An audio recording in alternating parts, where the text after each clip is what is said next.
Fico bem feliz de estar aqui no palco do Quintal. Primeira vez que eu vou ler um conto que eu escrevi. Então, assim, não sei o que vai acontecer, mas assim, antes de eu ler o conto, eu vou falar um pouquinho, assim, porque ele é um pouco da história da minha vida, assim, porque é um pouco da história da minha avó. Que a minha avó nasceu em Tubarão e ela foi trabalhar em Urubici, isso há muito tempo atrás, assim.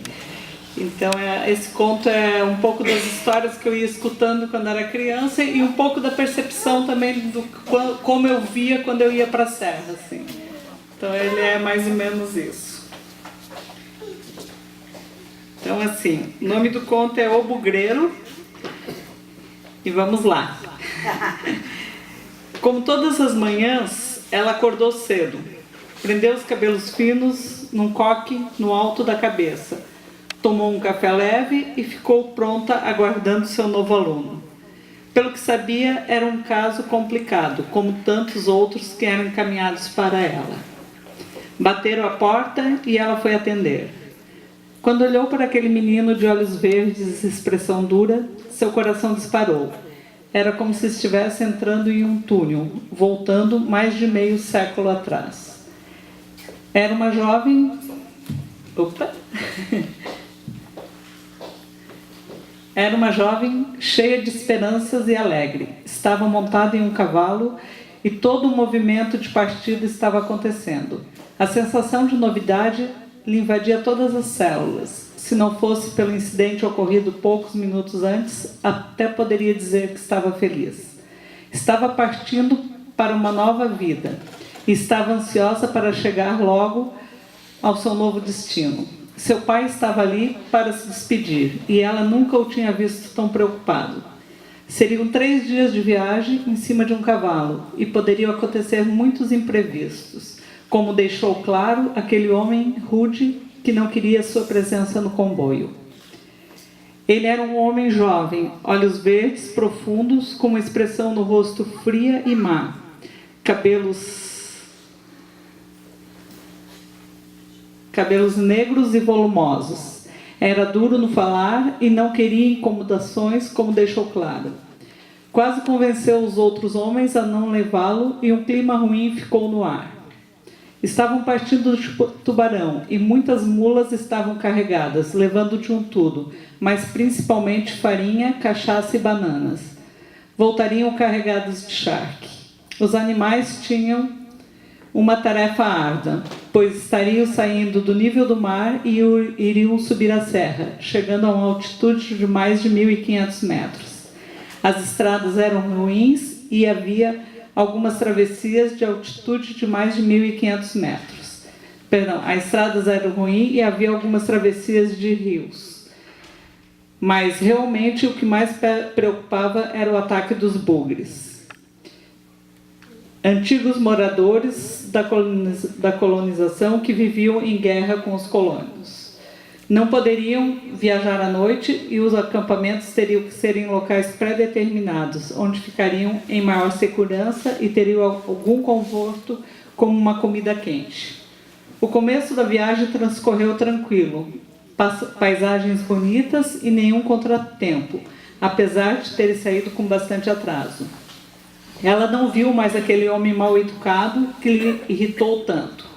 Uma ponta de curiosidade surgiu em seus pensamentos. Quem era esse homem e por que tinha a expressão tão dura? Ele era um batedor, andava à frente da tropa, verificando os caminhos e também se os índios não estavam em alguma emboscada. Andava armado e parecia gostar de mostrar isso. Andou praticamente o dia todo sem que lhe dirigisse a palavra. O sol estava começando a se pôr e estavam caminhando ao lado de um rio de águas claras e turbulentas. Tudo era de uma beleza incrível e as matas com árvores enormes e tons de verdes os mais variados. Ela estava em um grupo intermediário e notou um certo alvoroço no grupo que estava na frente. Devia ser algo grave, pois estavam nervosos, falando e gesticulando muito. Levaram alguns minutos para juntar-se a eles. O homem que tinha lhe tratado mal estava no centro da roda e contava que em poucos quilômetros dali tinha acontecido uma tragédia. Um colono italiano que estava abrindo um eito para fazer uma roça, recebera uma flechada de um índio. Morrera encostado a um enorme pé de canela que estava derrubando. Seu filho, uma criança, saiu correndo e conseguiu chegar até a sua casa, avisando familiares e vizinhos. Agora estavam reunidos e os homens sairiam à caça dos índios. Um sentimento de tristeza lhe invadiu. Mais mortes poderiam acontecer. Quando será que acabaria essa briga entre colonos e índios? O grupo estava vindo mais atrás, se juntou a eles e resolveu apressar o passo para chegar logo ao acampamento. Um clima de inquietação apoderou todos. Apesar da comida saborosa que foi servida, ela não comeu quase nada e, mesmo bastante cansada, não conseguia dormir. Vários pensamentos vinham à sua mente, entre eles a maneira raivosa que aquele homem falava dos bugres, sua expressão dura e também como ele a olhava, deixando-a encabulada. Definitivamente não gostava dele. Os outros homens o chamavam de Domingos Bugreiro, e ela ficou imaginando quantos bugres ele já havia matado. O movimento no acampamento começou muito cedo, antes do amanhecer. Alguns homens preparavam os animais, outros tomavam chimarrão, pois entre os tropeiros havia alguns serranos. Ela estava muito cansada, quase não havia dormido. Esse dia seria bem puxado, pois subiriam a serra. Domingos Bugreiro se aproximou, olhou de cima a baixo e disse que ela estava com uma aparência péssima. Virou as costas e saiu. Realmente ele era irritante e mal educado. Não deixaria que aquele comentário atrapalhasse seu dia. Partiram e logo um comerciante veio conversar com ela. Queria saber para onde estava indo e fez muitas perguntas, deixando-a zonza. Ela explicou-lhe que recém tinha acabado o curso de magistério e estava indo para Urubici para dar aulas. Os paredões da serra foram se aproximando, a estrada ficando estreita, impossível andar de lado a lado, sendo que ela ficou novamente sozinha, perdida em seus pensamentos, e pôde observar a beleza do local. Os paredões de pedra eram enormes, a vegetação exuberante. Algumas cascatas despencavam do alto das montanhas, formando véus brancos. Ela nunca tinha visto nada tão impressionante. Eram como se fossem formiguinhas diante daquelas montanhas. Tiveram que descer dos cavalos e o perigo de cair nos peraus era enorme. Domingos Bugreiro veio ficar perto dela e se ofereceu para puxar seu cavalo. Estava atento e deu instruções de como devia andar. Quanto mais subiu, mais agreste ficava a paisagem. Começou a ventar muito. Domingos falou que ali sempre davam essas rajadas de vento e poderiam cair pedras.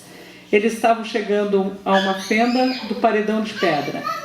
Essa fenda era bastante estreita e para passar tinham que verificar primeiro se alguém estava descendo. Batiam tampas de panela e se o barulho metálico não obtivesse resposta, poderiam seguir.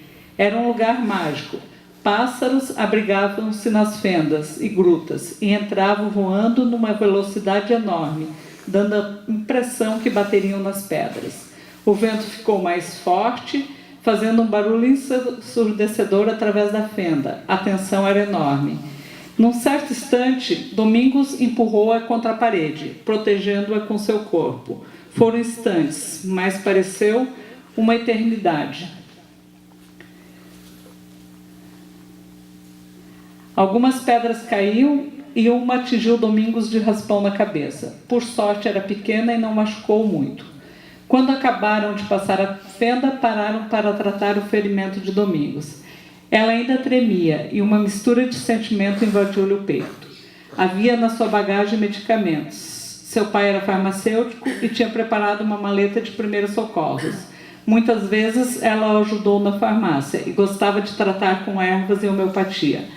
Aquele homem duro e machão estava com medo de fazer um simples curativo, servindo de riso para os outros. Seguiram-o novamente para chegar logo ao acampamento.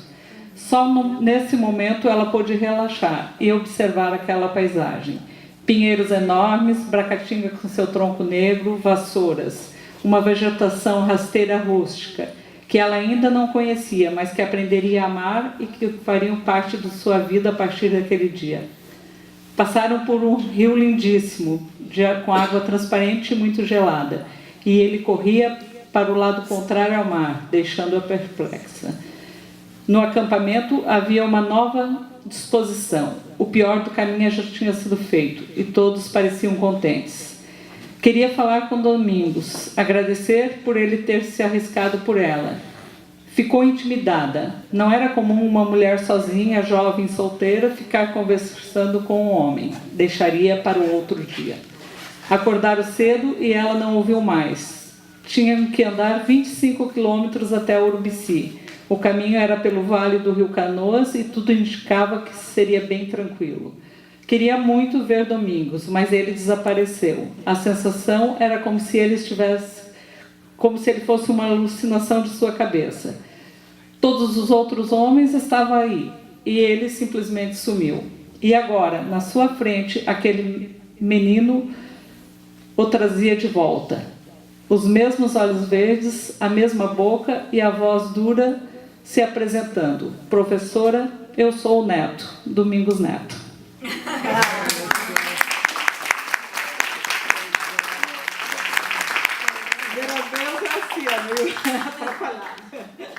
Obrigada. E a história mais ou menos da minha avó, assim, meio escrita assim. Que legal. Que legal. E o recadinho? O recadinho, nós vamos ter lá no Iandé, esse final de semana, no sábado, um recital de mantras, uma oficina de mantras na tarde e um recital na noite. Todos estão convidados. É um grupo de Porto Alegre muito legal. E no domingo a gente vai ter uma oficina de filtro dos sonhos com a Michele. Também todos convidados. Tá bom.